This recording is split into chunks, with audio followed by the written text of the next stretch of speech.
हिंगनघाट तालुका के पोहना में किसान आतिश उघाड़े के खेत में जंगली जानवरों द्वारा उत्पात मचाए जाने से फसल का काफी नुकसान हुआ है।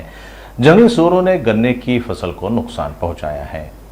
इस साल 4 से 5 दिन अच्छी बारिश हुई है, लेकिन इस साल किसान इस वर्ष कपास न बोकर 4 एकड़ में गन्ने लगाए थे, लेकिन जंगली जानवरों द्वारा खेत में उत्पात मचाए जाने से किसानों को परेशानी हो रही है। फसल की रखवाली करने के लिए किसान रात में बिजली के खंभे को पकड़कर बैठे रहते हैं। कृषि विभाग के अधिकारियों ने नुकसान का पंचनामा कर उन्हें मदद करनी चाहिए। ऐसी मांग क्षेत्र के किसान आतिश उघड़े, विलास हाटे, चंदन काकड़े, सागर वानखेड़े, बलवंत वानखेड़े, प्रशांत हाटे कर रहे हैं।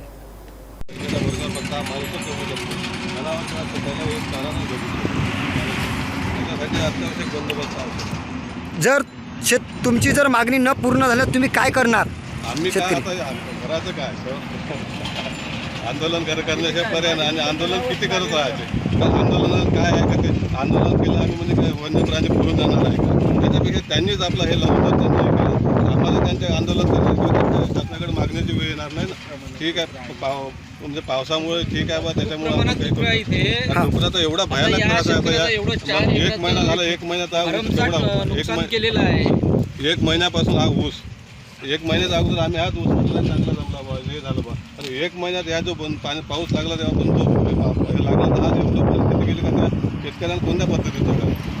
आणि त्याच्यात त्याला लागून असतं माझं शेत आहे, तर त्या शेताला सुद्धा पहिल्या तुरी टोपल्या, चांगल्या निघलेल्या तुरी एका रात्रीतून त्यानं उपटून टाकल्या पूर्ण. एवढे डुकरायचा तर डुकरं आणि रोयाचा ताबडतोब यांनी बंदोबस्त करावा एवढीच विनंती, पहिली विनंती आहे.